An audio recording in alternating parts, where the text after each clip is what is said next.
para penegak hukum, bapak masyarakat yang berfungsi melindungi hak-hak masyarakat. Mari kita jaga NKRI dengan Islam moderat. Bersama kita madrasah hebat bermartabat untuk Indonesia dan dunia. Itulah yang dapat kami sampaikan.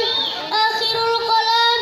Wassalamualaikum warahmatullahi wabarakatuh.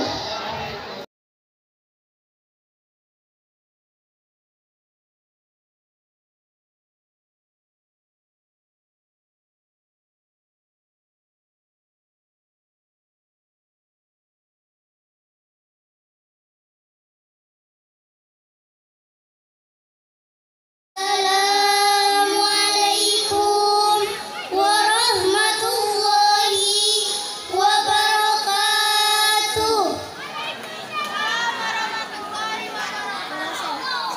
Alhamdulillahi sahibi syifa, wassalatu wassalamu ala nabiyil mustafa, al-qailil ulama warasatul anbiya, wa ala alihi wa sahbihi ahli sidqi wal wafa. Amma ba'd. Yang terhormat keluarga besar Nursalam, yang kami hormati teman-teman semuanya, dan tak lupa kepada Bapak MC yang saya hormati.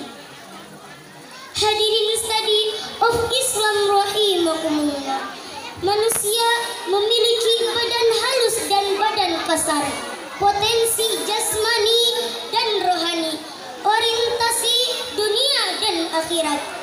Jasmani tanpa rohani bangkai namanya, sedangkan rohani tanpa jasmani gentayangan kuntilanak namanya. Sehingga keduanya laksana sekeping mata uang, tidak mungkin dipisahkan satu sama lainnya. Islam melihat kehidupan ini utuh dan bulat. Namun sejak abad ke-17, paham sekularisme telah berhasil masuk, merasuk, bahkan menusuk dan mengoyak-ngoyak jantung pemikiran umat Islam. Terjadilah sekularisasi dan dikotomisasi pemikiran. Ada dunia, ada akhirat, ada kitab, ada buku, ada ustadz, ada guru. Begitupun ada ulama, ada umaro. Masing-masing dikotak-kotakan dengan penyempitan makna. Ulama identik dengan sorban dan tasbih. Umaro identik dengan urusan pajak dan pembangunan. Umaro menilai ulama sebagai anti pembangunan. Sebaliknya, ulama menilai justru umaro yang tidak mau menunjang pembinaan umat, sehingga satu sama lainnya tidak terjalin hubungan yang harmonisasi dalam membangun kesejahteraan duniawi dan ukhrawi bagi umatnya. Inilah hadirin prinsip sekuler yang harus kita hindari. Melihat pentingnya hal tersebut, pada kesempatan ini berdirinya kami di sini tiada lain dan tiada bukan hanya untuk menyampaikan sebuah syahril yang berjudul Harmonisasi Ulama dan Umaro dalam Pembangunan. Bagaimana kerjasama antara keduanya? Sebagai jawabannya, kita renungkan firman Allah dalam Quran surah An-Nisa ayat 56. A'udzubillahi minasyaitonirrajim. Bismillahirrahmanirrahim. Ya ayyuhallazina amanu atiullaha wa atiur rasul wa ulil amri minkum. Fa in tanaza'tum fi syai'in farudduhu ilallahi wa rasuli in kuntum tu'minuna billahi wal yawmil akhir. Dzalika khairun wa ahsanu ta'wila. Aku berlindung kepada Allah dari bisikan setan yang terkutuk dengan menyebut asma Allah yang maha pengasih, tak pandang kasih, yang maha penyayang, tak pandang sayang. Hai orang-orang yang beriman, taatlah kepada Allah dan taatlah kepada Rasul dan orang-orang yang berkuasa di antara kamu. Dan bila kamu berselisih tentang sesuatu di kalanganmu sendiri, hendaklah kamu mengembalikannya kepada Allah dan Rasul.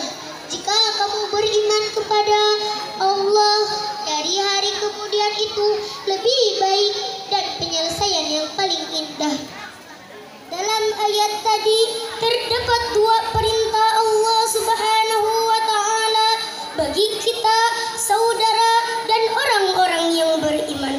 Khususnya pertama, perintah mentaati Allah dan Rasul-Nya. Dengan perintah mentaati orang yang dekat dengan Allah dan menjalankan tradisi-tradisi Rasulullah, yaitu para ulama. Hal ini dipertegas oleh Rasulullah. Al-ulama'u warasatul anbiya. Ulama adalah pewaris generasi para nabi. Dengan kata lain, kriteria seorang ulama adalah yang paling takut kepada Allah Subhanahu wa Ta'ala. Ulama tidak dipandang seberapa banyak atribut yang dikenakan, seberapa bagus pakaian yang dikenakan, tapi seorang ulama adalah yang hatinya dipenuhi rasa takut, cinta, dan malu kepada Allah Subhanahu wa Ta'ala. Pikirannya dipenuhi konsep untuk kemajuan umat. Langkah dalam kehidupannya berisi motivasi yang membuat maslahat, selamat, nikmat bagi umat di dunia hingga akhirat. Hadirin, sebagai figur insan-insan yang memiliki kriteria seperti itu, kita kenal ulama yang ternama, yang istiqomah dalam membela akidah, seperti Sa'ad bin Jubair, Ahmad bin Hanbal, Hasan al-Banna, dan lain sebagainya.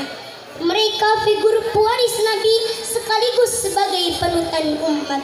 Mereka siap mendekam dalam penjara, siap dikucilkan dari umat, dan siap menyandang tiang gantung dalam mempertahankan kebenaran. Lebih baik mati berkalang tanah daripada hidup bercermin bangkai.